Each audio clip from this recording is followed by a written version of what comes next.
Assalamualaikum warahmatullahi wabarakatuh.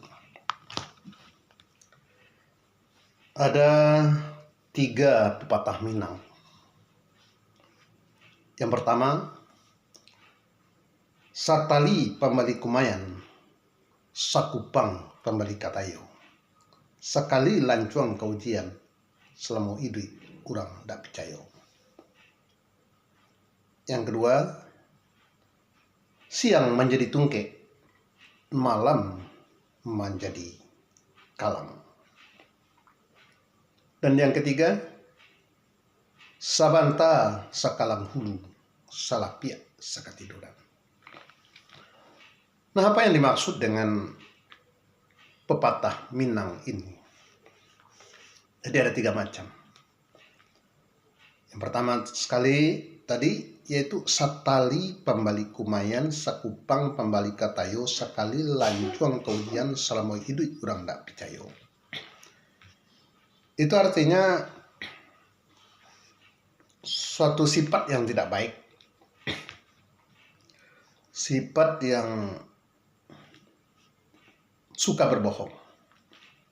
Maka haruslah kita bersifat jujur, lurus, dan benar dalam pergaulan. Kalau kelihatan kecurangan satu kali saja, selamanya orang tidak akan percaya lagi. Nah, ini yang dimaksud dengan pepatah tadi.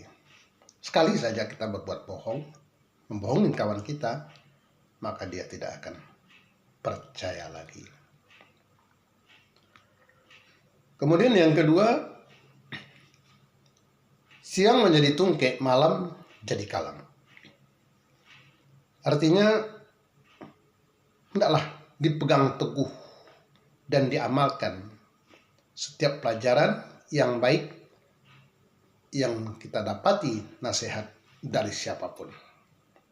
Artinya, nasihat-nasihat dari siapapun kita dengarkan, kita amalkan, yaitu nasihat-nasihat yang baik, maka disebut dengan siang akan kita jadikan tungke dan malam akan kita jadikan kalam.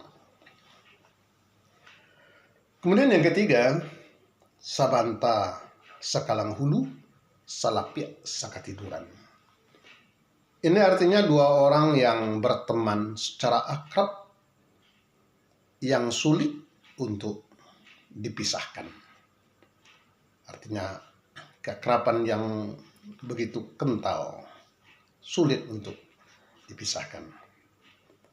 Yaitu sabanta sakalang hulu, salapia sakatiduran. Ada juga pepatah juga mengatakan seperti perangko dengan amplop. Artinya 2 orang yang berkasih sayang, yang berteman, yang sangat akrab, rasanya susah untuk dipisahkan. Nah, inilah 3 pepatah Minang. Tentunya bisa kita ambil hikmahnya dalam pepatah ini, dalam kehidupan kita sehari-hari. Demikian, Assalamualaikum warahmatullahi wabarakatuh.